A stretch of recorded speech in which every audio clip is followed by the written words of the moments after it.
양떼를 주님께 인도하는 목자. 내가 하나님의 열심으로 너희를 위하여 열심을 내노니 내가 너희를 정결한 처녀로 한 남편인 그리스도께 드리려고 중매함이로다. 목회자가 잘나면 안 됩니다. 주님은 아무것도 아니고 너무나 부족한 사람을 들어서 쓰시는 경우가 많습니다. 아무것도 내세울 것 없는 사람을 통해서 교회의 부흥을 가져와 주십니다. 왜 그러실까요? 많은 목회자들이 착각하고 있는데요. 목회자들은 오직 주님 한 분만 간절히 구해야 합니다. 자신 아무것도 아니어도 얼마든지 괜찮습니다. 자기 인격이 훌륭하면 좋지만 꼭 훌륭해야 되는 것도 아니고요. 자기가 굉장한 지혜의 사람이 되면 좋지만 지혜가 없어도 괜찮습니다. 이런 것들은 다 부차적인 요인들입니다. 다만 결정적 요인은 그가 주님 한 분만을 간절히 구하느냐 입니다. 그래서 주님이 그에게 강력히 나타나시고 임재하시느냐, 이것이 결정적 요인입니다. 계시를 잘 받는 사람이거나 능력이 사람일 필요도 없습니다. 계시 예언의 말씀을 잘 받거나 굉장한 능력을 행한다 하더라도 주님 한 분을 간절히 의지하지 않고 자기 은사, 예언, 능력을 의지하다가는 금방 거들라고 맙니다. 미천이 바닥나 버립니다. 목회자뿐만 아니라 성도들이 절실히 필요로 하는 것도 주님이십니다. 오직 주님만이 성도들의 필요한 것들을 다 채워 주실 수 있습니다. 주님이 모든 것이 되십니다. 주님이 모든 것이 되시는데 우리는 아직도 목회는 그래도 목회자가 유능하고 믿음이 좋고 목회자가 하는 줄 압니다. 심지어는 목회자가 외모도 반듯해야 목회가 되는 줄로 생각합니다. 그러므로 목회자는 철저히 자기를 부인하고 자기를 내려놓아야 합니다. 아무것도 아닌 존재, 아무 결정적 요인이 안 되는 존재를 두고서 사고하거나 반대로 자학할 필요 전혀 없습니다. 넌센스입니다. 목회자는 자신이 아무것도 아니라는 것만 기억하면 됩니다. 오늘도 주님은 그 사실을 잊지 말아라 라고 우리에게 부탁하십니다. 내가 아무것도 아니기 때문에 나의 임재를 구하고, 내가 아무것도 아니기 때문에 나를 의지하고, 내가 아무것도 아니기 때문에 나를 구하고, 내가 아무것도 아닌 것을 알기 때문에 예배 중에 나의 임재를 구하고, 사람들로 하여금 내게 관심을 갖게 만들고, 사람들로 하여금 나를 찾게 만들고, 사람들로 하여금 내게 가까이 가도록 만들면 내가 그들의 모든 것이 될 것이다. 주님이 이렇게 말씀하십니다. 계속해서 주님이 말씀하십니다. 이제 되었다. 나는 그것 때문에 너를 쓴다. 내가 영혼들이 성도들의 필요로 하는 전부이기 때문에 내가 뭐가 될 필요는 없다. 단지 너는 내가 아무것도 아니라는 것을 죽을 때까지 잊지 말아라. 그리고 나를 바라보고 내게 가까이 나오고 내 임재 속으로 들어오고 나를 원하고 의지해라.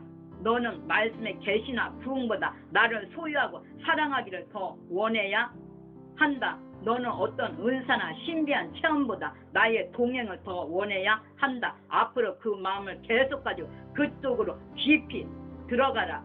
너는 실제적으로 아무것도 아니지만 그러면 내가 성도들이 필요로 하는 전부이기 때문에 성도들이 나로 인해 참된 만족을 얻을 것이고, 그런 식으로 부흥이 일어나고 그런 식으로 세계를 진동시킬 것이고, 그것으로 도시와 나라를 변화시킬 것이고, 그것으로 열방을 섬기게 될 것이다. 이것이 주님께서 오늘 새벽에 제게 감동으로 주신 말씀입니다. 그리고 오늘 오전에 주님이 성령의 감동으로 말씀하셨습니다. 양떼를 주님께 인도하는 목회자가 되십시다. 엘리야의 심령과 엘리야의 능력으로 온 세례 요한도 제자들을 예수님께로 보냈습니다.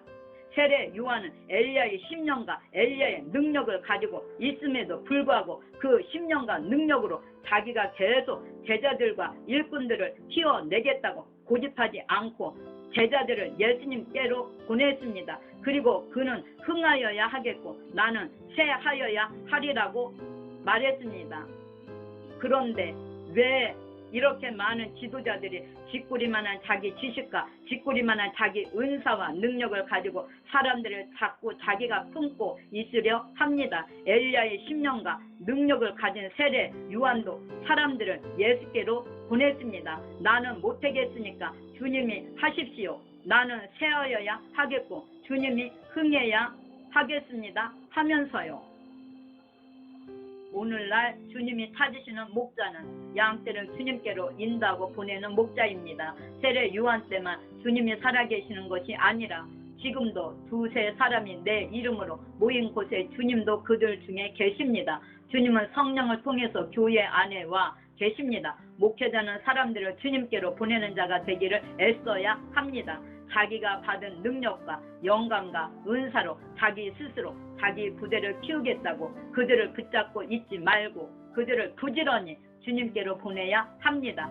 자신이 아무것도 아닌 것을 알면 알수록 그에게 주님이 강력하게 역사하십니다. 혹시 엘리야의 심령이 내게 임하더라도 나는 아무것도 아닙니다. 혹시 엘리야의 능력이 내게 오더라도 나는 아무것도 아닙니다. 설령 오늘날 내가 엘리야처럼 된다 해도 나는 아무것도 아닙니다. 오직 주님만 모든 것이 되십니다. 오늘날 목회자가 강단에서 자기 경건과 능력을 자랑해서 성도를 자기에게로 많이 끌어모으려 한다면 문제는 하나님이 그를 떠나 버리신다는 것입니다. 아무리 사람들이 모여들더라도 거기는 주님이 나타내 보이지 않으십니다. 그러므로 우리는 엘리야의 심령과 엘리야의 능력을 받은 세례 요한이 사람들을 예수님께로 보냈던 것처럼 끊임없이 성도들을 예수님께로만 인도해야 합니다. 자신은 부인되고 자신은 내려 놓아져야 합니다. 성도들 하여금 주님께만 초점을 맞추게 하십시오. 주님만 사모하게 하십시오. 주님께만 나오게 하십시오. 주님만 구하는 사람들이 되게 하십시오. 그러면 주님이 베드로를 길렀던 것처럼요. 주님이 사도 요한을 키웠던 것처럼요. 주님이 야고보를 제자 양육하셨던 것처럼요. 성도들이 성장될 것입니다.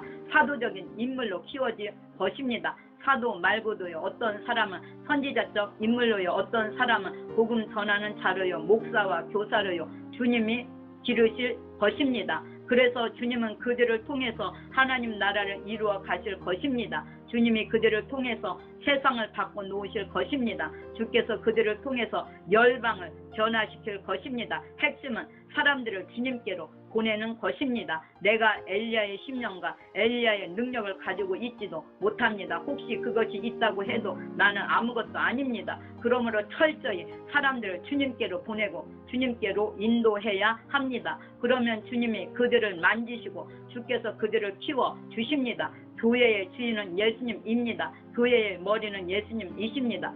그러므로 성도들이 예수님께 인도되는 것은 당연합니다. 꼭 나를 통해서라고 고집하지 마십시오. 그거 엄청난 교만입니다. 그거 자기 성을 쌓는 것입니다. 그 성은 곧 무너질 것입니다. 여러분, 우리는 진짜로 아무것도 아닙니다. 그러므로 예수님 앞에 나갑시다. 구원 사역 이전에는 흑암의 밤이 있습니다. 모세가 출애굽의 구원 사역을 인도할 때 그 전에 흑암이 있었습니다. 9번째 재앙, 예수님이 십자가에서 구원 사역을 이루실 때 정오부터 3시까지 흑암이 있었습니다.